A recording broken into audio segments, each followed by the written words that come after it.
संस्कृति और अविश्वसनीय सुंदरता के बावजूद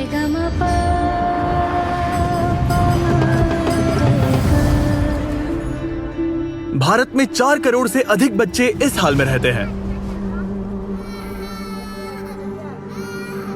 और इससे भी बदतर बात यह है कि उनमें से लाखों बच्चे बिना किसी परिवार के ही बड़े हुए। हर देश गरीबी से जूझता है, लेकिन दुर्भाग्य से भारत में अनाथों की आबादी दुनिया में सबसे ज्यादा है, जिसका मतलब है कि उनमें से कई को अब्यूज, कुपोषण, कम उम्र में शादी और अनप्लान्ड प्रेगनेंसीज का सामना करना पड़ता है। और इन बच्चों के सामने आने वाली सभी बाधाओं की वजह से दुर्भाग्यवश ये अपनी पढ़ाई को उतना महत्व नहीं दे पाते। आप लोगों के कई सारे कमेंट्स देखकर जहां आपने हमें इंडिया आने के लिए कहा, हम फाइनली यहां आए और काफी कुछ हमारी एक्सपेक्टेशंस से बढ़कर हुआ। हमने बॉलीवुड के सबसे बड़े सितारों में से एक के साथ कोलैबोरेट किया। डैरेन एक फैशन डिजाइनर बना और हम ऐसे कई लोगों से मिले जो अपनी अपनी कम्युनिटीज में बड़ा बदलाव ला रहे हैं। इसीलिए हमने भारत में सिर्फ एक नहीं बल्कि 2 प्रोजेक्ट्स करने का तय किया। और जब हम न्यू दिल्ली पहुंचे, डैरेन की मुलाकात हुई डॉक्टर मोदी से, पहले ऑर्गेनाइजेशन की फाउंडर। जब मैं पीछे मुड़कर देखती हूँ तो मुझे याद है जब मैं छोटी थी, 8 साल की थी मैं अपने माता पिता के साथ एक बहुत भीड़ भाड़ वाली जगह से गुजर रही थी और अचानक मैंने खुद को उस भीड़ में अकेला पाया। मैं अपने माता पिता को पुकार रही थी, वो मुझे कहीं दिख नहीं रहे थे। फाइनली एक पुलिस वाले ने मुझे वापस अपने पेरेंट्स तक पहुंचाया। इससे मुझे एहसास हुआ कि माता पिता की देखभाल के बिना बच्चों को कैसा महसूस होता होगा। मैंने भारत के अलग अलग अनाथालयों का दौरा करना शुरू किया और वहीं पर एक बच्चे ने, जिसे मैं अभी भी याद करती हूँ, मेरे कपड़े पकड़े और कहा, प्लीज मुझे घर ले चलो।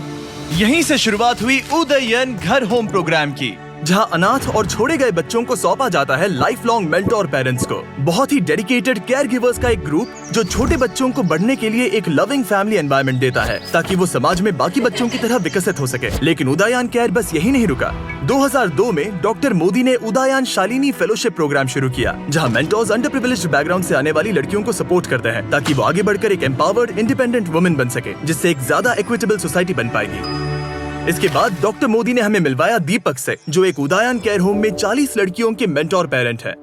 2009 में मैं उद्यान केयर में as a part time volunteer शामिल हुआ और फिर मैं और मेरी वाइफ, हम दोनों ने उद्यान केयर में एनरोल किया और बच्चों के घर जाना शुरू कर दिया।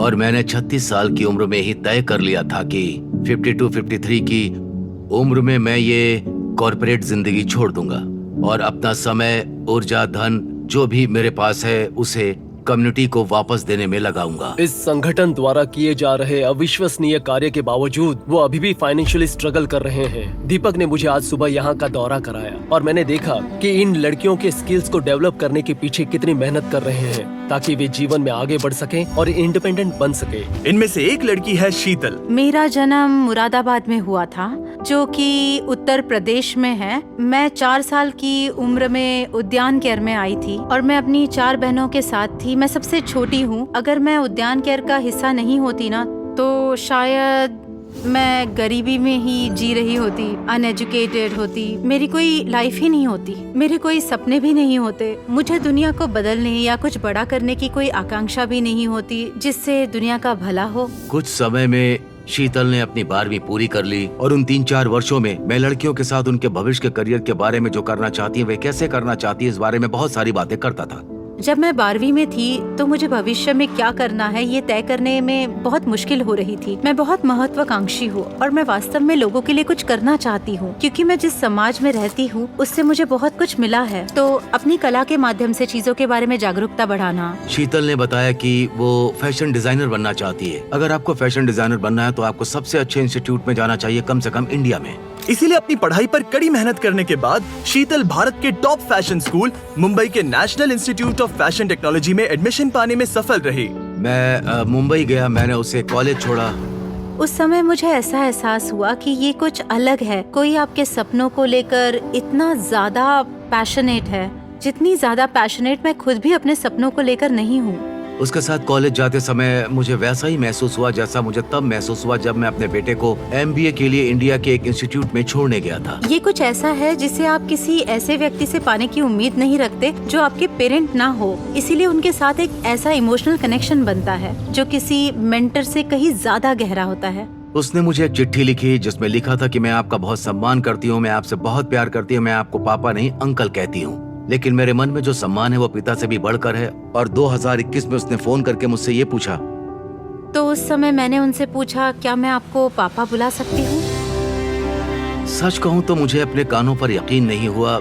मेरा दिल खुशी से भर गया था और शायद कहीं न कहीं मेरे मन में भी ये था, मैं इसका सपना देखता था। कमाल का एहसास था। आप कह सकते हैं कि ये मेरी जिंदगी का सबसे सुखद पल था। और इस साल सितंबर में वो फैशन में मास्टर्स करने के लिए लंदन के किंगस्टन स्कूल ऑफ आर्ट्स जाएगी, जिसके बाद वो अपना खुद का ब्रांड शुरू करेगी। और अगर मैं किसी तरह अमीर बन गई तो बेशक मैं बच्चों की जिंदगी में बदलाव लाने की पूरी कोशिश करूंगी, जैसे मैं खुद बच्चों को गोद लेना चाहती हूँ, क्योंकि मुझे लगता है कि हम बच्चों के लिए बहुत कुछ कर सकते हैं। हमें सभी लड़कियों पर दीपक सर का इम्पैक्ट देखकर इतना अच्छा लगा कि हम उनके लिए कुछ खास करना चाहते थे।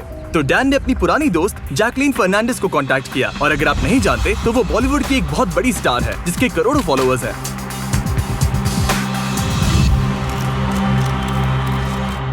आज मैं दिल्ली नोएडा उदयन केयर प्रोग्राम और वहाँ की लड़कियों से मिलने दिल्ली आई हूँ। ये बहुत ही प्यारा ऑर्गेनाइजेशन है और मुझे ये देखकर बहुत खुशी हुई कि इन्होंने कितना कुछ अचीव किया है। जैकलीन ने इन लड़कियों का तो दिन बना दिया, लेकिन एक और लड़की है जिसे हमें सरप्राइज करना है। शीतल हॉल से दूर एक कमरे में बैठकर अपना इंटरव्यू पूरा होने का इंतजार कर रही थी और उसे इस बात का बिल्कुल भी अंदाजा नहीं था कि यहाँ जैकलीन है। तो डैन और जैकलीन ने सरप्राइज देने की तैयारियां की। मैं दौड़कर कैमरे के पीछे जाऊंगा और सवाल पूछूंगा, फिर तुम आकर उसे सरप्राइज देना। हम अभी शीतल को सरप्राइज देने जा रहे हैं और ये बहुत ही शानदार पल है और मैं इसका हिस्सा बनकर बहुत एक्साइटेड हूँ। क्या तुमने पहले कभी किसी सेलिब्रिटी के लिए ड्रेस डिजाइन किया है? नहीं, क्योंकि मैं अभी कॉलेज से निकली हूँ, इसलिए ऐसा कुछ भी नहीं हुआ है।